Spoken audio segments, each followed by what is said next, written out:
समस्याएं गंभीरता से डीसी साहब ने सुनी और उसके समाधान के लिए भी आपको आश्वस्त किया।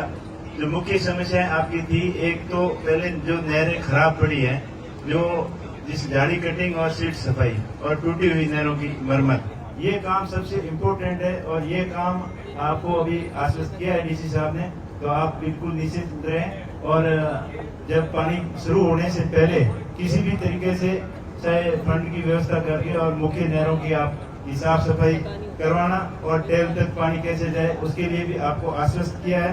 और दूसरा, जेजेएफ से कटी हुई पाइपलाइनों को भी ठीक करने की आपकी मुख्य समस्या थी, उसके बारे में भी आपको आश्वस्त किया है। मुझे आशा है कि ये आपके सारे काम जल्दी हो जाएंगे। और दूसरी, आपकी जो पंदौरिया वितरिका है, पंदौरिया की अभी सरपंच साहब बता रहे थे, मुख्य समस्या है कि वहाँ पानी जा नहीं रहा है, तो इसके लिए भी एक विशेष आगे 1-2 महीने बाद में आप वहाँ राम जी का गोल आके एक मीटिंग लें, तो इस सीजन में आप क्या ठीक कर सकते हैं वो ठीक करें और अगली सीजन तक उसके लिए पुख्ता इंतजाम करें। और दूसरी सबसे मेन समस्या है कि जो नहरों की निर्माण हुआ है, ये सरकार चाहे किसी की रही हो, पिछले 30 साल से इस नहर का काम चल रहा है और 2008 से अब तक आप पानी ले रहे हो। इसमें सरकारें और अलग अलग पार्टियों की रही, बीजेपी की भी रही, कांग्रेस की रही, उसको कोसने की जरूरत नहीं है।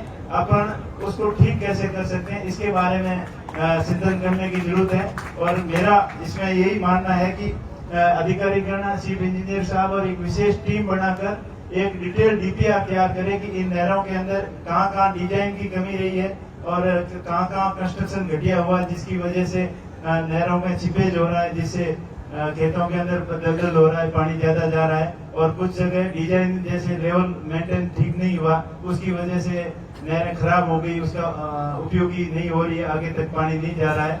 और रिसाव में जब भी पॉलीथीन की आपने सुझाव दिया था, तो खाली पॉलीथीन से ही नहीं चलेगा, जो ज्यादा खराब नहरें हैं उसको एक फेज के अंदर डिटेल डीपीआर बना के, उसके लिए चाहे 1000 करोड़ हो, 500 करोड़ हो, कितना भी बजट लगे, उसके लिए आप डिटेल डीपीआर बना के जब तक उसका इसका ही समाधान नहीं निकालोगे, तब तक ये समस्या आती रहेगी। इसका न तो अधिकारियों के पास में समाधान है, न किसानों के पास में समाधान है। इसके लिए एक ही उपाय है कि इसकी डिटेल डीपीआर तैयार करके और इस नहर को कैसे ठीक किया जाए ताकि टैल तक पानी जाए और जहाँ ज्यादा पानी आ रहा है उन किसानों की भी समस्या का समाधान हो।